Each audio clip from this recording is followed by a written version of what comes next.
Hello again.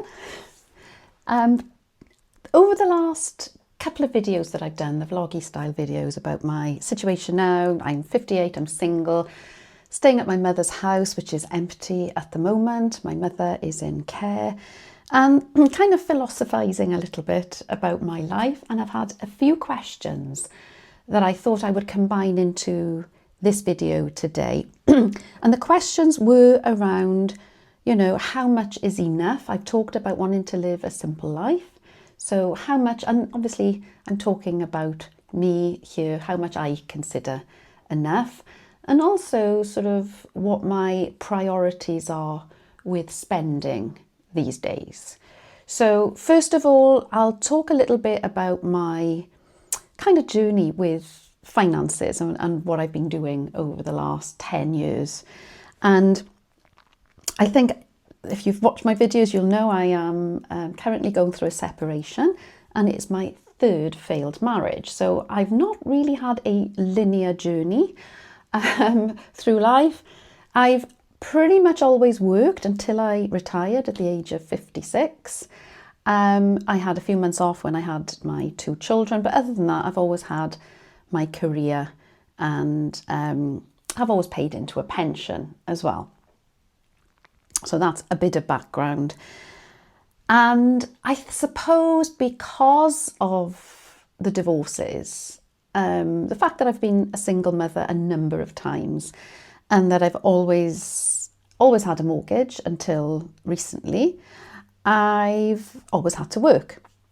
And I think going through the divorces has made me kind of aware of how vulnerable you can be if a marriage or a relationship breaks up. So I think from the point of my first divorce, I've always kind of protected my finances. Yes, I've been reckless in the past. I've had credit cards and all the rest of it. When you're young, kind of in the 80s and 90s, yes, I had store cards, credit cards, and the rest of it.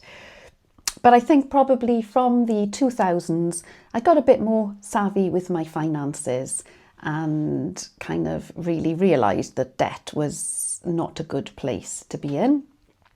I've had well-paid jobs, I've had jobs that gave me bonuses, and I've had a great life, and I've enjoyed the luxury holidays, the lovely houses. And I guess for this video, I want to talk about where I am now, what I mean by being a simple life. So to go back in time a little bit, it was 10 years ago when I first became interested and passionate about retiring early. I was in a corporate job at the time, I had a mortgage and a certain standard of living. I liked nice things, I liked nice clothes, I liked lovely holidays with my children. And I got myself into a position where I needed to earn a certain amount. I had a mortgage on my own, and I was starting to rail a bit about the fact that I'm on a hamster wheel. How am I ever going to get free? And I started researching how, because I'd started to see people, I think possibly popping up on my Facebook or something, about these people. A lot of them were in America, and they were retiring early, and it was kind of called FIRE, Financial Independence, Retire Early. And one of the people that I just devoured this guy's blogs was Mr. Money Moustache. I absolutely love this idea. This is a guy living in America who was quite brutal in his opinions, but how people needed to get out of debt. They needed to live more simply, more sustainably. And this idea quite appealed to me. I was in a system where I was beholden because of this mortgage, which meant that I had to work this job. There was a way to get off this by living a little bit more simply. So I really got into this. At the same time, I also got into manifesting, vision boards, which, as you know, I still do. Yeah, just the world of the spiritual world, I suppose. And I really became fixated on retiring. I set myself a goal 10 years ago, so I would have been 48. I wanted to retire at 55. Now, this seemed an absolutely impossible dream. I'd met my future husband, we were together, but we had our own houses. And I just devoured everything I could find. And at that time I started following people on YouTube who sold houses, moved into motorhomes, went traveling and lived a fairly nomadic life.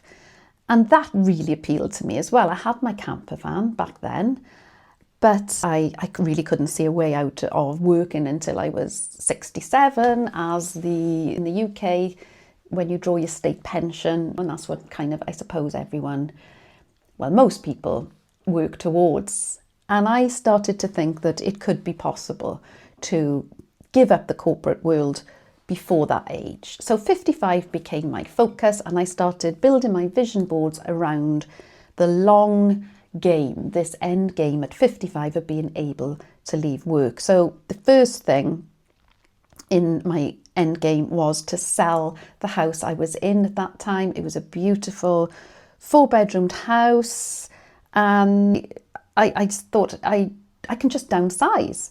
I had one adult child. Well, she was sort of coming towards adulthood then. My son had moved out and gone his own way.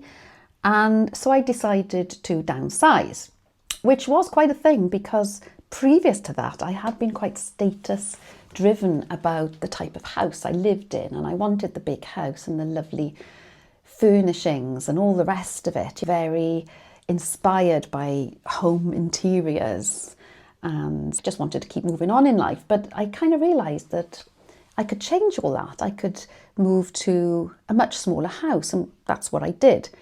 I moved to a small 3-bedroom semi-detached house, which a lot of people around me were, it seemed like a loss of status to do this.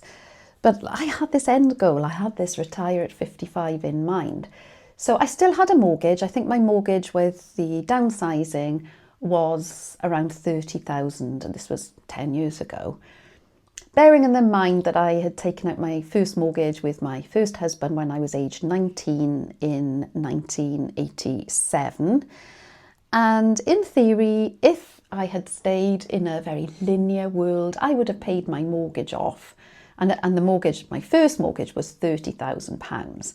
So that would have been paid off long ago. But of course, with a number of divorces, a number of moving on, buying bigger houses, having extensions done, extending myself, I still had a mortgage of £30,000 after downsizing and buying this modest home. And it was just me and my daughter in the house. And at the same time, because of this, it felt to me a huge burden had lifted.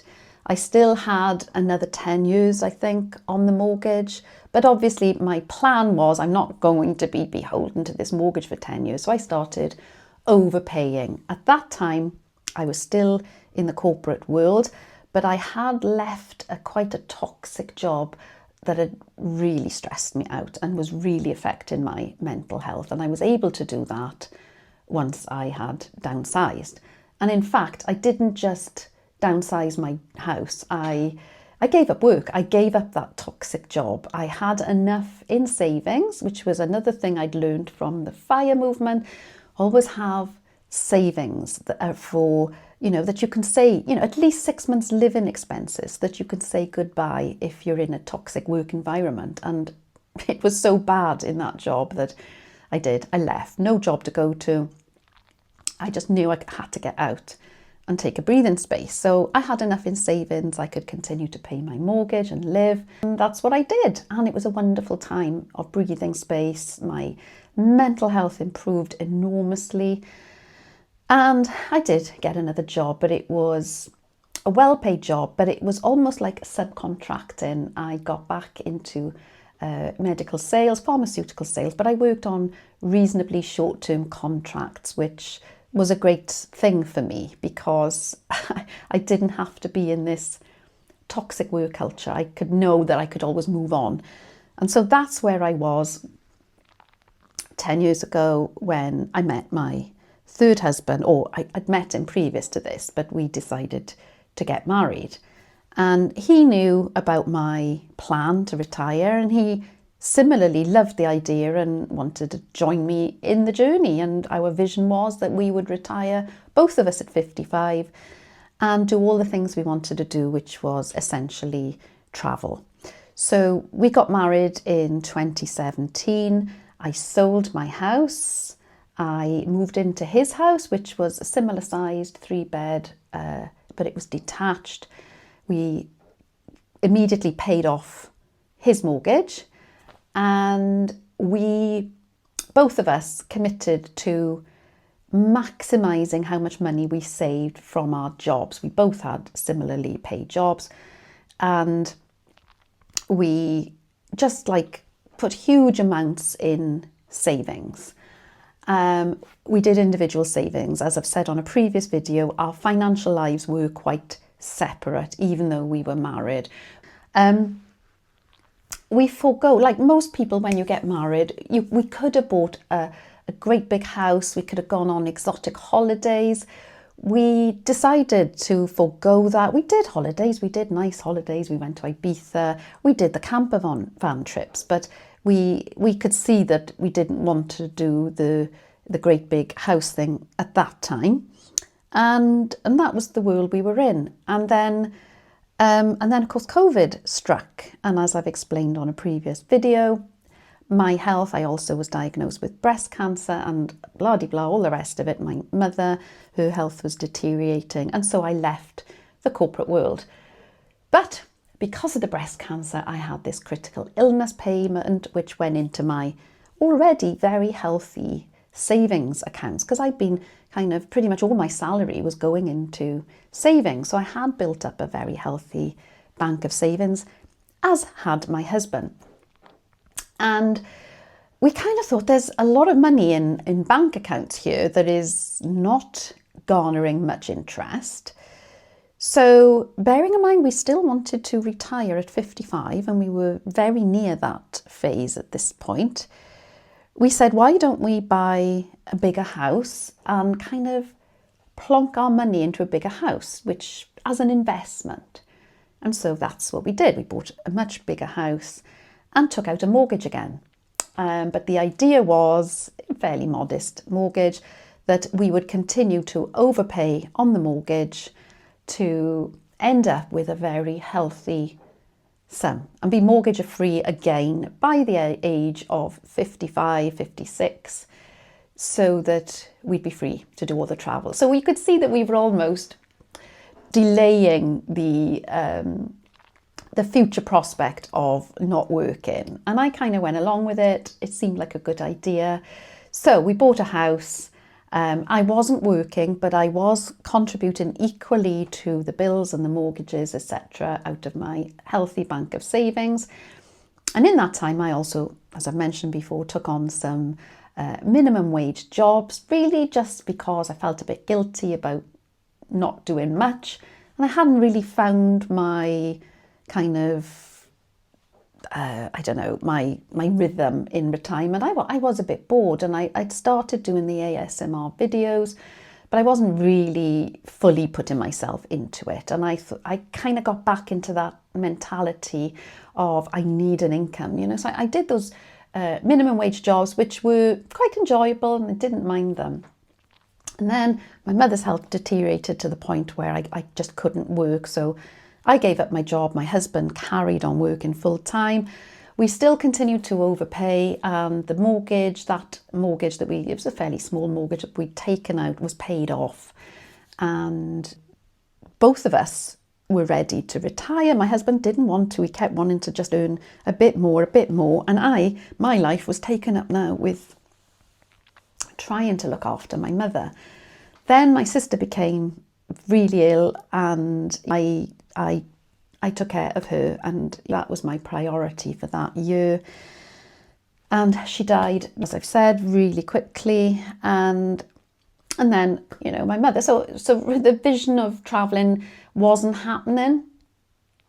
And then that brings us up to pretty much last year. And my mother, as I said, she went into a care home. And that is the point that my husband and I, he'd been made redundant in that time.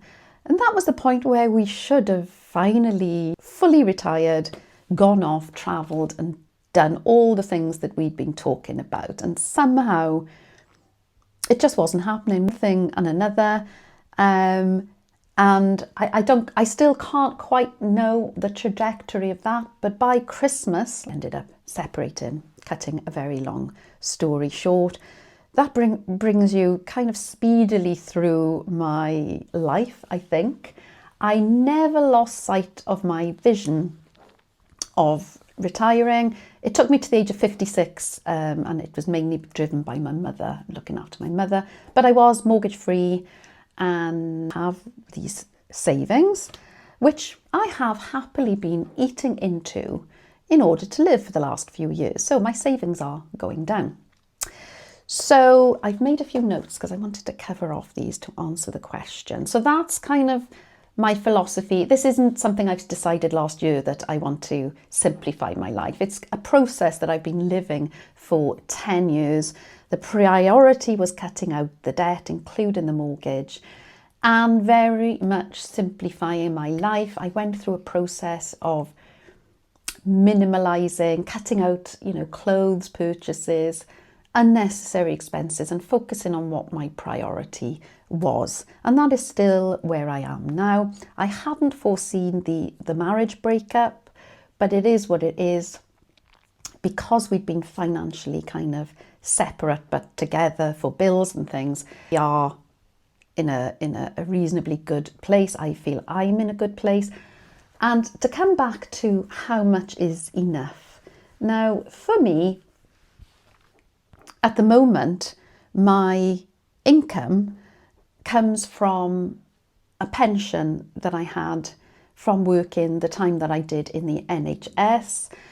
Very grateful for that. I was not there that long. It's what can I say? I can only use the word modest, but it is regular and it comes every month, and I will get paid that till the day I die.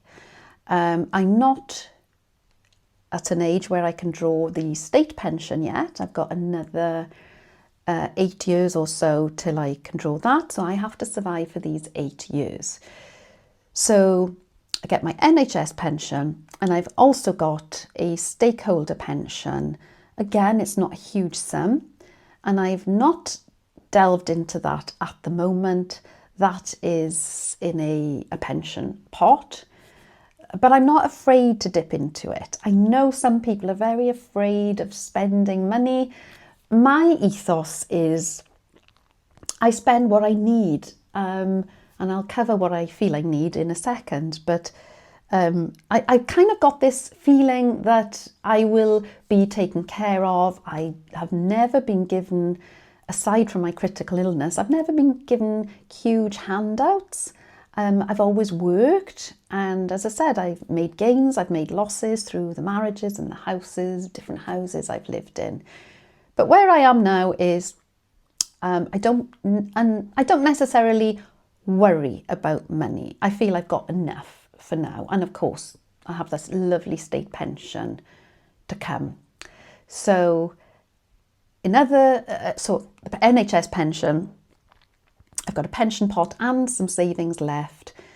And of course, my husband and I are separating. I will have my share of the equity of the house. That will come in, a few months. So I've got that to tide me over. Now, of course, it's not an endless pot, so I do have to be aware of that. But like I said, I'm not unduly worried about spending my savings. But this is the thing. What I spend is probably, some might see as frugal, some might see as generous. I spend my money on having a roof over my house, roof over my head. Now, at the moment, I'm staying at my mother's. This isn't going to be a long-term solution. But for now, until the house is sold, I am staying here and taking care of Mum's house, and I'm super, super grateful for that. I do have an option to buy a house. Again, it'll be a small house. I live in South Wales. It's relatively inexpensive, and there is certainly an option to do that. I don't feel I want to do that at the moment because I want to explore other ways to live and I want some freedom. I want to travel. But when I say travel, I don't mean luxurious holidays. I've done beautiful holidays, the all-inclusive, the exotic destinations. That's not in my goal at all. When I say travel, I mean get up in my camper van or go on interrail trips around the UK, around Europe. I loved living like a local in Budapest this year for 3 weeks. I want to do more trips like that. And yes, I want to be able to afford to travel by train, go first class sometimes. I love first class train travel. That's my luxury. Sometimes I'll do second class. It's fine. You know, some of those trains that we did were as atmospheric and lovely as the first class. I don't really like to fly so much now, but I would if it meant, you know, I could get somewhere quickly, and if I needed to, I would. But because of my aged dog and her health problems, traveling my van is probably the most sustainable way that I'm going to be traveling for the near future anyway. So I want enough money to do that. I want enough money to maintain my camper van. And again, I was able to buy my camper van without incurring any debt. So that's what I want to do. I want to be able to eat nice food. I don't eat out an awful lot, and I haven't really for 10 years. We did the odd lovely meal out, and I still, if I'm away, I like to go and eat somewhere nice, but it's not something I've ever wanted to do like weekly. I don't want to go and eat out weekly. I do like the odd coffee from Starbucks, but I balk at the fact it costs £10 to have a coffee and a cake these days. That's not to say I don't do it. I'm not mean. I would do it, but like because I'm in my van mostly and I can make a perfectly lovely cup there and I can buy a beautiful pastry from Greggs or Lidl, then I enjoy that as much. But when I was in Budapest, I loved going to a really fancy hotel and eating dinner. And yes, on my own, I enjoyed it. So that's what I call luxury. Being able to travel, go to nice places and think I can't do that because I can't afford it. What else do I prioritise? The food, the travel, obviously a roof over my head. And I like a buffer. I like money for emergencies. And van, there's always maintenance things. So I would always want money that I can have for emergency funds. That is important to me. In terms of my outgoings, what do I pay for? Council tax, I pay council tax, of course. And I will be when I house or you know, do something more permanent. It's the usual gas, electric and all the rest of it. And I keep a budget for that. So the usual bills of life. I have a phone contract. I paid for my phone outright. So my contract now is a unlimited data allowance because when I'm off traveling, I don't want to have to be skimping on running out of data to upload videos. So yeah, that's my phone contract. I pay for dental insurance, and I have done for 30 years because I had a dentist I had been with since I was a baby. His practice went private 30 years ago and I stayed, and of course he's retired since, but I've kept the dental insurance going. And it's things like I use for my social media. I have a website that I have to pay monthly for. I have ChatGPT I pay for. These are all things that are of value to me and worth every penny. So I gladly pay for that. I pay for Spotify Premium. I want to enjoy more music. I love being able to download albums and listen to them when I travel. So I gladly pay for that.